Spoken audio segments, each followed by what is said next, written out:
Bonjour à toutes, bonjour à tous, j'espère que vous allez bien.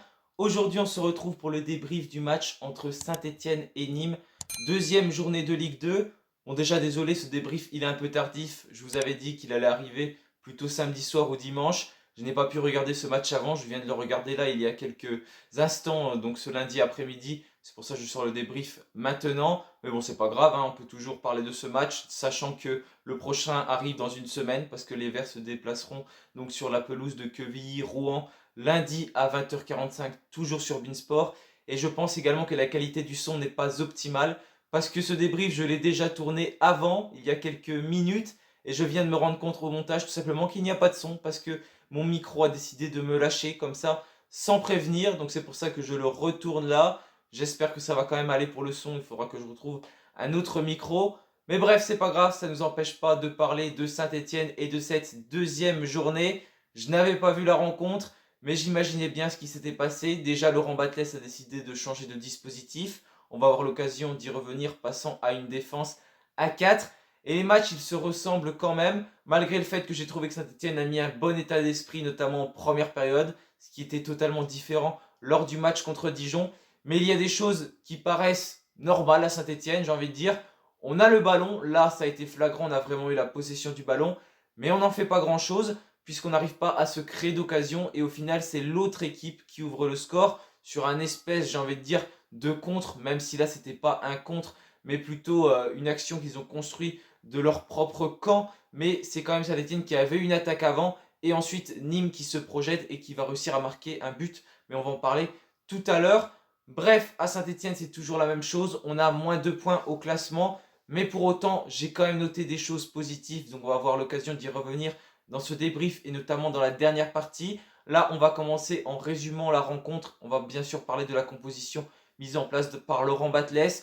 On va ensuite parler du dispositif qui a changé et on va parler donc de l'attaque dans ce dispositif. Et pour terminer, je voudrais parler du point positif de la rencontre, les coups de pied arrêtés que j'ai pour une fois trouvé bien tirés. Donc je vous propose de commencer ce débrief maintenant. C'est parti.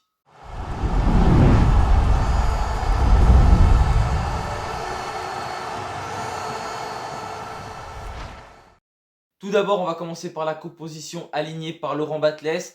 Ça change du 3-5-2 aligné lors des matchs de préparation. Cette espèce de 3-3-1-3 que je vous évoquais qui se transforme surtout en 3-5-2 lors des matchs de Ligue 2. En tout cas, c'est ce qu'on a vu contre Dijon. Là, il a décidé de changer puisqu'il avait dit qu'il attendait que le mercato continue, que le mercato évolue avec les départs, avec les arrivées pour voir ce qu'il allait faire. Au niveau des départs, ça s'est bien poursuivi avec notamment celui de Denis Mwanga qui est parti en MLS au Los Angeles FC.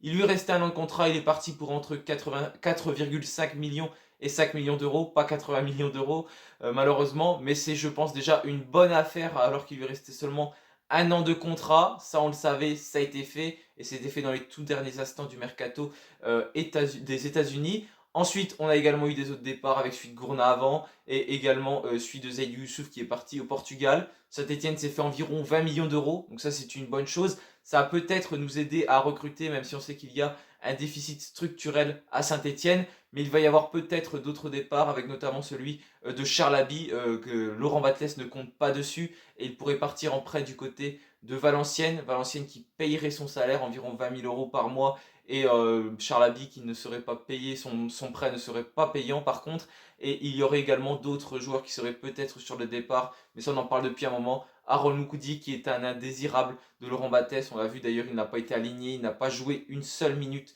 lors de la dernière rencontre, et également Adilou Chiche à qui il reste un an de contrat, mais on ne voudrait pas le brader parce que c'est un joueur qui nous a coûté très cher, lui qui est le plus gros salaire du club.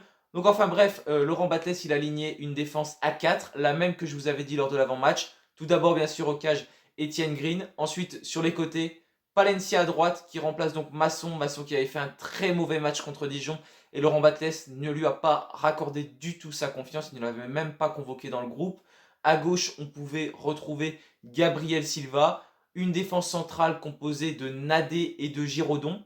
Au milieu de terrain, on retrouvait Madi Camara, Neyou dans des rôles de sentinelle, plus Neyou qui était quand même en sentinelle. Et ensuite, on retrouvait plus offensivement déjà Victor Lobry. Et ensuite, sur les côtés, Aymen Aiki qui était côté gauche, Adila Oshish qui était côté droit, avec pour ordre de décrocher. On l'a pas mal entendu, il a d'ailleurs pris sa chance plusieurs fois en essayant de frapper au but, ça n'a malheureusement pas été fructueux.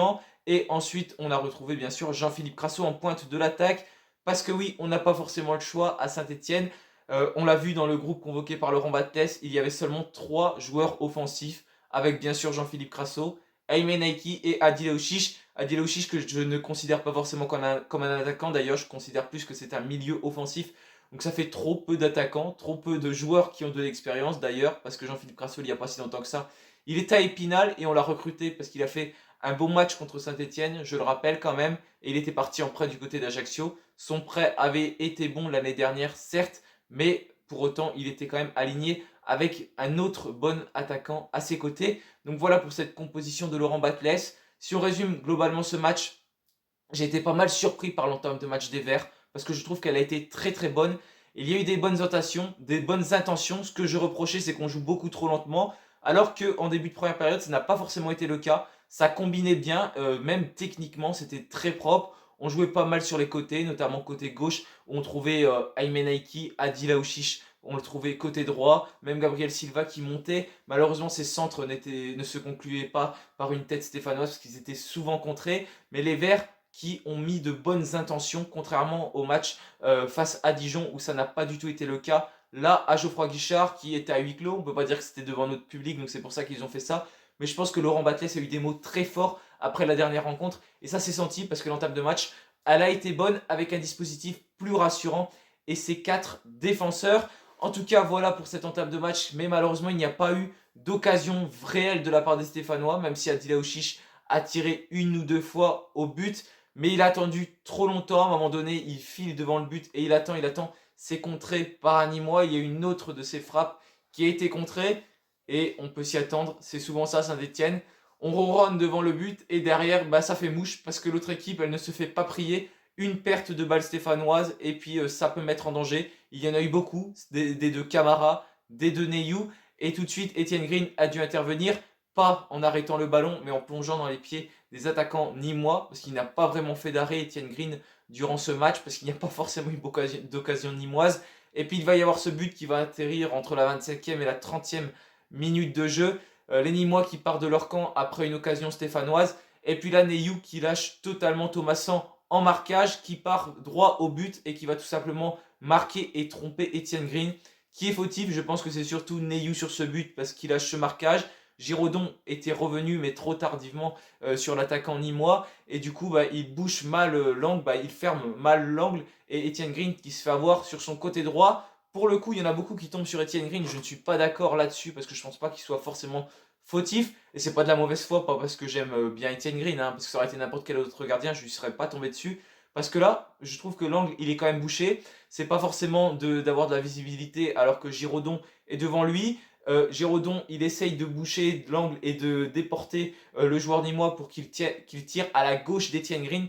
Et ça n'a pas été le cas. Il a réussi à frapper, à croiser sa frappe. Et du coup, bah, le portier stéphanois, je pense qu'il ne peut pas faire grand-chose. N'hésitez pas, vous, à me donner votre avis en commentaire. Mais pour moi, on ne peut pas tomber sur Etienne Green lors de ce but nîmois. Ensuite, les Verts qui vont essayer bien sûr d'égaliser. Et ça va être le cas à la 45e minute avec un penalty frappé par Jean-Philippe Crasso. C'est une main d'un défenseur nîmois, il n'y a rien à dire, elle est complètement décollée du corps. Ça lui tape sur le bras, il a beau dire qu'il n'y a pas main. L'arbitre l'a vu, je rappelle qu'il n'y a pas le VAR, donc ça peut fonctionner de contester. Là, ça n'a pas été le cas, ça n'a pas marché. Et tant mieux pour nous, et puis c'est logique quand même que ce penalty soit accordé.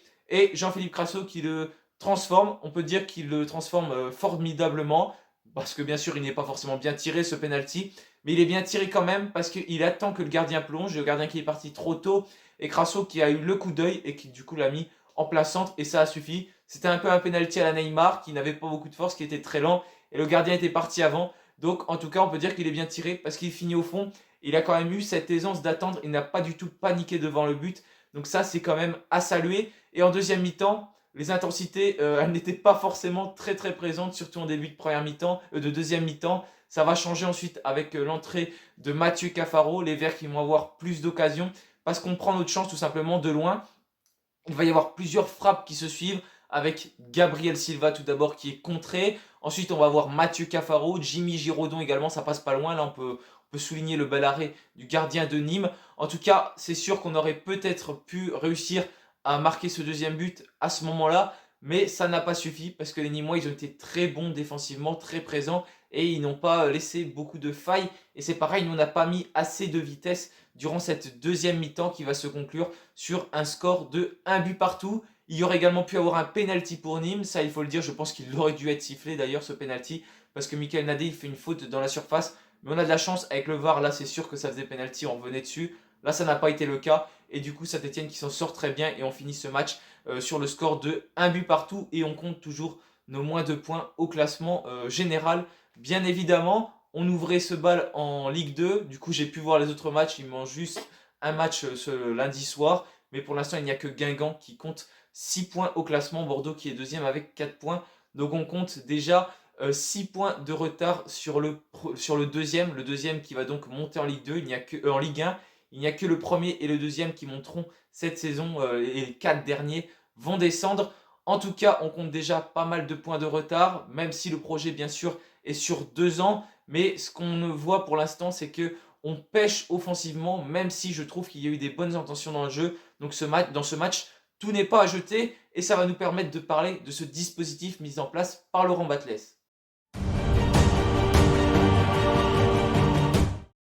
Voilà, Laurent Batles a décidé de repasser à 4 défenseurs en attendant d'autres d'éventuels renforts lors de ce mercato. En tout cas, c'est ce qu'il espère, notamment au niveau de l'attaque.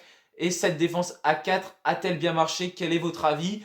Pour moi, on ne peut pas forcément juger pour cette défense parce que Nîmes n'a tout simplement pas eu beaucoup d'occasions. Et quand ils ont eu des occasions, les erreurs, elles sont surtout venues du milieu de terrain avec des pertes de balles, notamment de Madi Camara ou également de Neyou. Donc c'est pas facile de dire si ça a bien fonctionné. Mikel Nadé, il y en a beaucoup qui l'ont taillé durant cette rencontre. Mais c'est pas facile, je trouve, de le tailler parce qu'il n'a pas eu grand chose à faire non plus. Nîmes qui ne s'est pas projeté beaucoup vers l'avant. Il n'y a pas eu de nombreuses occasions. Donc forcément, c'est pas facile de le juger. S'il a fait une ou deux erreurs, je suis d'accord. Mais il a eu trop peu de ballons à exploiter pour juger son match. Donc pour moi, c'est clairement pas facile de tailler ce genre de joueur. Giraudon, pour le coup, je l'ai trouvé intéressant parce qu'il s'est projeté notamment offensivement. Il y a eu cette belle frappe qui aurait pu faire mouche et il aurait pu marquer. Et il y a eu également 2-3 bonnes interventions défensives. Et c'est pareil sur les coups de pied arrêtés, on ne peut pas juger parce qu'il n'y en a pas eu côté nîmois, donc on ne peut pas juger nos défenseurs là-dessus. Donc la défense à 4, je demande à revoir, mais ce n'est pas l'intention de Laurent Batles. On sait qu'il préfère un 3-5-2. Mais en tout cas, là, c'est pas facile de juger sur les peu d'occasions nîmoises. Maintenant, si on passe plutôt sur les côtés, on a vu des joueurs actifs, notamment Gabriel Silva qui avait cette volonté, je pense, d'être offensif. C'était peut-être une demande du coach. Il a tenté pas mal. Malheureusement, ses centres n'ont pas été concluants. J'ai trouvé un peu moins bon défensivement. Il a quand même fait des tacles qui n'étaient pas toujours très bons. Il aurait pu se prendre des cartons parce que des fois, ça faisait un petit peu peur. Il était en retard. On voit qu'il met de la volonté, mais ce n'est pas toujours très précis. Côté droit, Palencia qui était moins offensif, mais que j'ai trouvé très propre défensivement. Ça a changé beaucoup de maçons et je demande à revoir Palencia qu'on a quand même pas mal vu en première période. Il s'est un peu éteint, c'est vrai, en deuxième période, mais c'est parce qu'il avait un rôle aussi moins offensif. Mais je l'ai quand même trouvé assez propre dans ce qu'il a fait. Au milieu de terrain, Madi Camara et Neyou, là, je les ai trouvés vraiment un cran dedans. Neyou qui a quand même pas mal parlé, comme l'ont indiqué les commentateurs de Beansport. C'est lui qui avait la parole. Mais néanmoins, c'est quand même lui qui est fautif sur le but. Et puis, cette erreur, il l'a refait une fois, je l'ai vu durant ce match. Ça aurait pu nous coûter cher. Peut-être qu'il a fait également cette erreur parce qu'il pensait qu'il y avait 4 défenseurs derrière, alors qu'ils étaient que 3. Qu'il pensait qu'il y avait 3 défenseurs derrière, je vais y arriver, alors qu'ils étaient 4 parce que Laurent Batles avait changé son dispositif. Mais bon, il ne doit pas lâcher son marquage comme ça parce qu'on le sait, quand il n'y a que 2 défenseurs centraux, eh ben, il y a pas mal de trous derrière. Et même quand il y en a 3, de toute façon, il ne faut pas lâcher son marquage. Il faut quand même avoir du marquage individuel, même si on sait que les joueurs maintenant défendent beaucoup en zone. Donc voilà, j'ai trouvé également Victor Lobry très intéressant dans ce rôle de numéro 10. C'est un joueur qui a une bonne vision du jeu, que je demande vraiment à revoir à ce poste-là. Techniquement, c'est vrai qu'il a quand même quelques lacunes, mais c'est un joueur qui ne lâche rien, qui se bat. J'ai quand même noté à un moment donné le ballon qui aurait pu sortir en sortie de but et il a réussi à le reprendre. Donc franchement, Victor Lobry, c'est un joueur qui donne beaucoup sur un terrain et je pense qu'il va beaucoup nous apporter cette saison s'il arrive surtout à progresser dans le secteur technique et parce que offensivement, je pense qu'il a de bonnes qualités de centre. À un moment, il avait bien trouvé Jean-Philippe Crasso Et malheureusement, ça n'a pas fait mouche. Ça va nous donner l'occasion de reparler de cette attaque, notamment de Jean-Philippe Crasso qui n'a pas eu beaucoup de ballons exploités. On sait avec Ajaccio qu'il aimait plutôt jouer à 2 attaquants devant. Là, ça n'a pas été le cas parce que Saint-Etienne n'a tout simplement pas d'attaquant et il aurait pu être aligné avec Bouanga comme lors du match contre Dijon, mais ça n'avait pas forcément bien marché non plus. Là, il a pu être aligné seul en pointe. Il essayait de redescendre quelques fois pour reprendre le ballon. Malheureusement, très souvent, il n'avait pas le ballon. Mais j'ai trouvé que quand il l'avait, il était assez bon. Je l'ai beaucoup taillé, Jean-Philippe Crasso. Mais il faut quand même constater que c'est un joueur, pour le coup, qui est très bon techniquement et qui, je pense qu'il lui manque quand même de la vision du jeu et puis de la finition devant le but. Mais techniquement, c'est un joueur qui a de la qualité et je pense qu'il pourrait être bon avec un autre attaquant à ses côtés et c'est ce que Saint-Etienne recherche. On a entendu des rumeurs, notamment Gaëtan Charbonnier, mais je ne pense pas que ça se fasse parce que bien sûr, il est monté en Ligue 1 avec Auxerre. Je ne vois pas pourquoi il reviendrait en Ligue 2 avec Saint-Etienne. C'est un joueur qui avait beaucoup marqué dans le championnat de Ligue 2 l'année dernière, 17 buts, je crois, à son compteur. Donc il aurait vraiment pu nous apporter, mais bien sûr, je pense que ce n'est qu'une rumeur. Et sur les côtés, on peut pas, c'est pareil, tailler des joueurs comme Ayman Aiki, parce que forcément, 17 ans, j'ai dit déjà qu'il ne devait pas commencer titulaire, mais là, on n'avait pas grand monde, donc il le fallait, bien sûr. Mais c'est le genre de joueur voilà, qui doit apprendre. Et quand même, j'ai trouvé qu'il a été intéressant en début de première mi-temps. Après, il s'est un peu éteint. Mais l'intensité en Ligue 2, ce n'est pas la même que quand il jouait avec la réserve de Saint-Etienne, bien sûr. Et puis Adil Aouchiche, toujours assez décevant, même si je l'ai trouvé plus entreprenant que contre Dijon. Son rôle, c'était de décrocher et puis de tenter. Il a quand même tenté des frappes. Mais voilà, il ne s'est pas cadré. C'est souvent à côté, au-dessus. C'est pas assez fort. Il attend trop longtemps. C'est vraiment son problème également, la finition à Dilaouchiche, qui a tenté 3-4 fois, mais à chaque fois, ce n'était pas du tout dangereux. Donc voilà pour le dispositif mis en place par Laurent Batles. Je pense qu'on aura l'occasion de le revoir lors de la prochaine rencontre.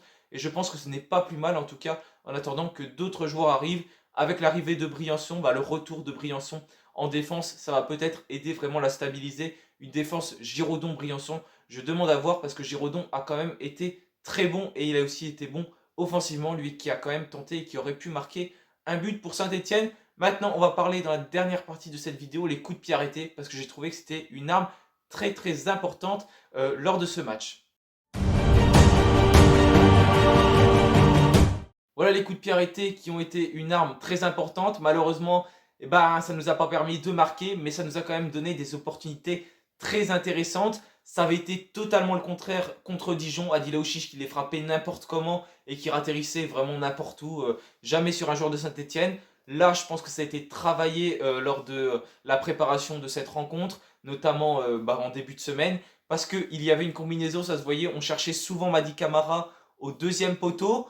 Bon, bien sûr, Mady Camara, il a quand même eu le ballon, mais il le mettait bien sûr au-dessus. Pourquoi? Parce que les défenseurs nîmois, au bout d'un moment, ils ont compris, tous les joueurs nîmois, que c'était l'objectif de rechercher Mady Camara. Donc ils défendaient dessus et puis ils le mettaient en difficulté pour reprendre ce ballon de la tête. Ce qu'on peut reprocher, c'est qu'on n'a pas forcément assez varié. Mais si on vient de commencer de travailler ces coups de pied arrêtés là, je pense qu'ensuite il va y avoir deux combinaisons qui vont se former. Et c'est sûr qu'on va rechercher d'autres joueurs. Parce qu'on l'a vu l'année dernière en seconde partie de saison, on n'était vraiment pas bon sur les coups de pied arrêtés, défensifs et offensifs.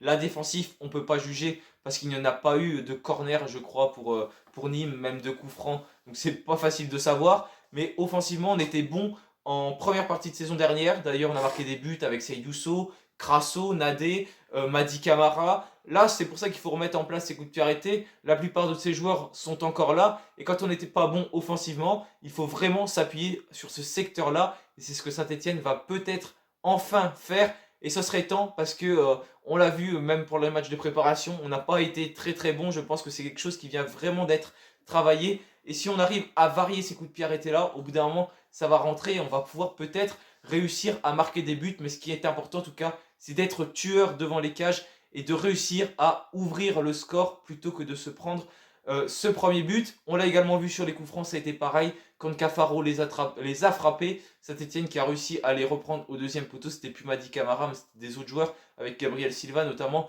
Ça a varié un peu, mais il va falloir aussi varier en centrant plus. Les centres, que ça ressemble quand même à des corners, à des coups de pied arrêtés.